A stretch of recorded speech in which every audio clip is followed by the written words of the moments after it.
গো শুনছো? কি গো? আরে আজকে অন্তত একটু সকাল সকাল বাজারে যাও। তুমি তো কালকে শুনলে বাসন্তী বলে গেল ও আজকে আসবে না। রাজ্যের বাসন মাজা, ঘর মোছা, আরে সব কাজ তো আমাকেই সারতে হবে। তাই বলছিলাম একটু সকাল সকাল বাজার যাও। আরে আমাকেও তো এসে একটু হাতে হাতে সাহায্য করতে হবে। হ্যাঁ হ্যাঁ হ্যাঁ হ্যাঁ, যাচ্ছি যাচ্ছি যাচ্ছি। ওই ওই যে, আরে কি গো, আরে সকাল থেকে রাত পর্যন্ত ওই যন্ত্র নিয়েই পড়ে থাকবে? আরে এক একটা দিন তো স্নান খাওয়া ভুলেই যাও। আরে ছাড়ো তো, রোজ রোজ তোমার এই একই কথা। আর সকাল সকাল বাজারে যাও, বাসন্তী এলেও যা না এলেও তাই। সেই তো তোমার ওই যত সব ফালতু ফাই পড়া। চায়ের জল বসিয়েছি, চা পাতাটা একটু দিয়ে দাও তো। এই শুনছো, ভাত হয়ে গেছে, ফ্যানটা একটু গেলে দাও না। এই শোনো, খাওয়া দাওয়ার পর টেবিলটা একটু মুছে দিও তো। ও ও, আমার ভাল লাগছে না। হ্যাঁ, ভালো লাগবে কেন? হ্যাঁ, যবে থেকে ওই যন্ত্রটির পাল্লায় পড়েছো তবে থেকে এই সংসারের কোনো কিছুই তো তোমার আর ভালো লাগছে না। এই এই এই এই দেখো লতা, একদম ফালতু কথা বলো না তো। এই ফোনটা যবে থেকে বাবাই আমাকে গিফট করেছে তবে থেকে তোমার ওই ভাই ফরমাস গুলো একটু বেড়েই চলেছে। বলো বলো, আমি কি মিথ্যা বলছি? এই থ্যাংক ইউ বাবাই, থ্যাংক ইউ। এই বুড়ো বয়সে তোর গিফট করা সঙ্গীর সঙ্গ পেয়ে দিনে দিনে আমি যেন কিরকম একটু স্মার্ট হয়ে যাচ্ছি। সেটা মনে হচ্ছে তবে বুড়ি মা ঠিক পছন্দ করছে না। কি কি বললে? আমাকে বুড়ি বললে? না না না না না না না না না, আমি যদি বুড়ি হই তাহলে তুমি কি? হ্যাঁ, তা তবে একটা মিথ্যে কথা বলনি। আমি দিনে দিনে বুড়ি হচ্ছি আর তুমি দিনে দিনে ফোন দেখে ওই কচি ছোট রাজার মতন হচ্ছ, তাই তো? আরে বাবা না, ভুল করে বলে ফেলেছে জানো, ভুল করে বলে ফেলেছি। এই আমাকে মাফ করো। ও ভগবান, কি যে যুগ গেল, বুড়িকে আবার বুড়ি বলা যাবে না। আরে কি হলো? আরে এখনো বসে আছো? আরে এবার অন্তত ব্যাগ দুটো নিয়ে আস্তে আস্তে বেরিয়ে পড়ো। আরে আমাকে উদ্ধার করো। কাজগুলো এখন আমাকে একটু একটু করে গুছিয়ে রাখি। আরে দাঁড়াও দাঁড়াও, এই তালা দিও না তো, যাচ্ছি যাচ্ছি। ইয়ে, এই বাজারে ব্যাগটা কোথায় আছে বলো তো, একটু দাও না। দাঁড়াও, আনছি। ভাবুন, ব্যাগগুলো পাশের ঘর থেকে নিয়ে আসতে পারছে না। মোবাইল দেখার সময় নষ্ট হয়ে যাবে না। এই নাও, ধরো। এই কি হলো? আরে এই জন্যই তখন পই পই করে বাবাইকে বলেছিলাম যে বুড়ো বয়সে তোর বাবাকে আর ফোন দিস না। অবশ্য তখন বাবাই বলল সে কবে প্রজেক্ট শেষ হবে, আমেরিকাতে থাকতে হবে, এখন তোমাদের সঙ্গে ভিডিও কলে কথাও বলতে হবে, তোমাদের নাতি নাতনিদের সঙ্গে তোমাদের সরাসরি কথা বলা যাবে। ওই জন্যই সেই সময় ফোনের ব্যাপারে খুব একটা বাবাইকে বাধা দিতে পারলাম না। ও মা, কি হলো গো? আরে কি হলো? আরে কি হলো? তুমি এখনো বসে আছো যে? এই লতা, তাহলে আমি আসছি। হ্যাঁ, আমি এসেই তোমার সঙ্গে হাতে হাত লাগাচ্ছি। তুমি ততক্ষণ ওই বিছানার বালিশগুলো ঝিরে মুছে সাফ করে নাও। হ্যাঁ হ্যাঁ, সেটা আর বলতে হবে না। এখন দুগ্গা দুগ্গা করে সাবধানে আস্তে আস্তে যাও দেখি। এই শোনো, ফর্দ, মানি ব্যাগ সবকিছু মনে করে নিয়েছো তো? না হলে তো কিছু দূর যাওয়ার পরে আবার ফিরে আসতে হবে। ভুলে যাওয়াটা তো এখন আজকাল তোমার তো অভ্যাসে পরিণত হয়েছে, তাই না? আরে বাবা, হ্যাঁ হ্যাঁ, সব নিয়েছি। ঠিক আছে, এই আমি আসছি জানো, এই যাবো আর আসবো। ঠিক আছে, সাবধানে যাও। মিথ্যে কথা বলবো না, রিটায়ার করার পর মাঝে মধ্যে আমাদের সঙ্গে বসে পুরনো কথা, এই এটা ওটা সেটা দুগাছা গল্প হতো। এই যেমন বাবাইয়ের ছোটবেলার গল্প, নাতি নাতনিদের গল্প, আরো কত কি।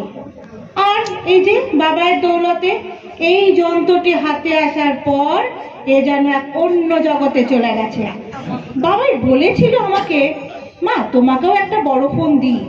আমি বললাম, না না বাবা, আমার ওই ছোট ফোনই ঠিক আছে। সংসারের কাজ, সিরিয়াল দেখা, গানের রিহার্সাল এইসব করে আমার ফোন দেখার সময় অতটা পাবো না। এই লতা, লতা, মা কি হলো গো? আরে এত তাড়াতাড়ি চলে এলে যে? এই লতা শোনো না, মনে হয় যেন আমি বোধহয় চশমাটা নিতে ভুলে গেছি।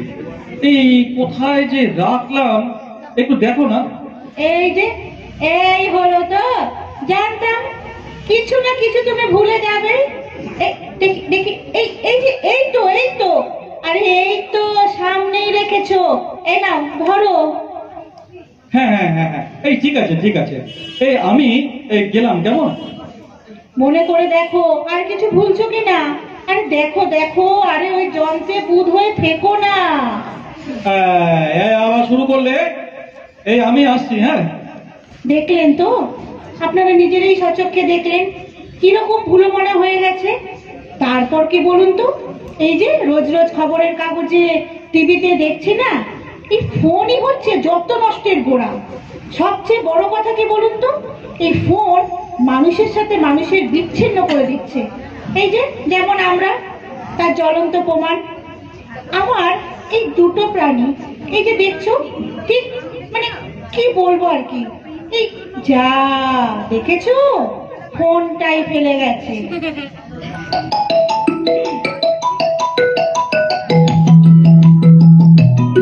আবার এখন কে ফোন করলো রে বাবা? কে জানি, দেখি। হ্যালো হ্যালো, এই হ্যালো, এই যা, ফোনটাই তো কেটে গেল। আবার করবে হয়তো।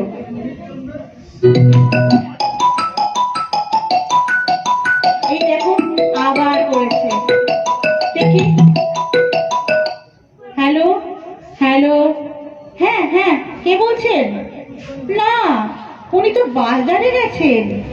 না না, ভুল করে ফোনটা ফেলে গেছেন। হ্যাঁ, আপনি কে বলছেন? কে বলছেন? হ্যাঁ, ও আচ্ছা আচ্ছা আচ্ছা, হ্যাঁ বলুন। আচ্ছা আচ্ছা, হ্যাঁ হ্যাঁ হ্যাঁ, ঠিক আছে। ও আচ্ছা আচ্ছা আচ্ছা, ঠিক আছে। আচ্ছা আচ্ছা, হুম হুম হুম হুম, এই এই তো এই তো, হ্যাঁ ঠিক আছে। লতা, লতা, এই নাও, ধরো ধরো তোমার বাজারটা ধরো। কি হলো গো, এত হাঁপাচ্ছ কেন আবার? ওরে বাবা রে, এই তো এই তো, যাক বাবা, বাড়িতেই ফেলে গেছিলাম ফোনটা। ও, ফোন নিতে ভুলে গেছিলে, তাই তো। হুম, ছাড়ো ছাড়ো, এই শোনো, এই এই ফর্দটা নাও, এই ফর্দটা নিয়ে বাজারগুলো একটু মিলিয়ে নাও দেখি। দেখছি দেখছি, শোনো না, তুমি বাজারে বেরিয়ে যাবার পরে ব্যাংক থেকে একটা ফোন এসেছিল। হ্যাঁ, ব্যাংক, ব্যাংক থেকে ফোন? সে কি গো, কে কে করেছিল? আরে বাবা, আরে যে ব্যাংকে আমাদের পেনশন হয়, মানে যে ব্যাংকে আমাদের জয়েন্ট অ্যাকাউন্ট আছে, সেই ব্যাংকের ম্যানেজার ফোন করেছিল। হ্যাঁ, ব্যাংকের ম্যানেজার? তা কি কি বললেন ফোন করে তোমাকে? আরে বাবা, এমন কিছু না, বললে আরে যে আমাদের একটা জয়েন্ট অ্যাকাউন্ট আছে না, অনেকদিন ধরে ওটার আপডেট নেই, তাই এক্ষুনি আপডেট না করলে অ্যাকাউন্টটা বন্ধ হয়ে যাবে। আরে তাই অ্যাকাউন্টটা ঠিক করার জন্য কিছু তথ্য লাগবে। তথ্য লাগবে? এই তারপর তারপর তুমি তুমি কি বললে? আমি বললাম আমার হাজবেন্ড এখন বাড়িতে নেই, বাজারে গেছেন, ভুল করে ফোনটা বাড়িতে ফেলে গেছেন। উনি আগে বাড়িতে আসুক, তারপর না হয় আপনি কিছুক্ষণ পর ফোন করুন। ও আচ্ছা আচ্ছা, এই তারপর তারপর উনি কি বললেন? সেরকম কিছু না, উনি বললেন আপনার হাজবেন্ড না হলেও চলবে, এমন কিছু ব্যাপার না, আপনিও পারবেন। ফোনের স্ক্রিনে এক্ষুনি একটা ওটিপি, মানে ওই 4 অঙ্কের একটা সংখ্যা যাবে। ওটিপি? ওরে বাবা রে, গেছি রে। আরে ওটিপি না বলে দিলে আপনার জয়েন্ট অ্যাকাউন্ট বন্ধ হয়ে যাবে, আর কোনো সমস্যাই থাকবে না। তাহলে সমস্যা? এই মরেছে রে। তা তুমি কি করলে? তুমি কি ওটিপিটা বলে দিলে নাকি? ও মা, ব্যাংকের ম্যানেজার বলে কথা, তিনি আমার কাছে জানতে চাইলেন, আমি কি না জানিয়ে থাকতে পারি? হ্যাঁ ওরে বাবারে, এই লতা আমার মাথার কাজ করছে না গো। এই বলো বলো, এই শোনো না, তুমি কি ওটিপিটা বলে দিলে? আরে দাঁড়াও দাঁড়াও, আগে মনে করি। হ্যাঁ, আরে সংখ্যাটা কি যেন একটা এসেছিল, সেটা হলো ওই ওই হ্যাঁ 86442। আরে বাবা, জয়েন্ট অ্যাকাউন্ট বলে কথা, আমি তো তোমার অর্ধাঙ্গিনী। জয়েন্ট অ্যাকাউন্টে যা টাকা আছে আমি তো জানি, অর্ধেক তোমার অর্ধেক আমার। আরে দূর বাবা, সেসব তো ঠিক আছে। এই লতা আর হেয়ালি করো না তো। ওরে বাবা রে, সর্বনাশ যা হওয়ার মনে হয়েই গেছে। কেন গো? আরে বাবা শোনো না, তারপরে আমি পুরো সংখ্যাটা তো বলিনি। মানে অর্ধাঙ্গিনী, আমি অর্ধেক, মানে ওই সংখ্যাটাকে আর কি ওই 2 দিয়ে ভাগ করে, মানে ওই রকম একখানা সংখ্যা বলেছি। যাক, তাও বুদ্ধিমানের কাজ। এই 4 3 2 1। হ্যাঁ হ্যাঁ, 4 3 2 1। যাক বাবা, বলেছি, এটাই বলেছি। ব্যাস, কিছু সরাতে পারিনি, যা ছিল তাই আছে। লতা, ও লতা, আরে বাপরে লতা, তুমি যে কি কাজ করেছো তুমি নিজেও জানো না। কেন গো, কি হলো? আমি কি অর্ধেক সংখ্যাটা মুখে মুখে 2 দিয়ে ভাগ করে বলতে পারিনি? না, তাই তো বলেছি তো। তাহলে আরে দূর বাবা, না গো। ওরে বাপরে, তুমি 70 লোকের ছাই দিয়ে শুধু 2 ভাগ করনি, তাদের একেবারে ভাগা ভাগা করে দিয়েছো। হা হা হা হা।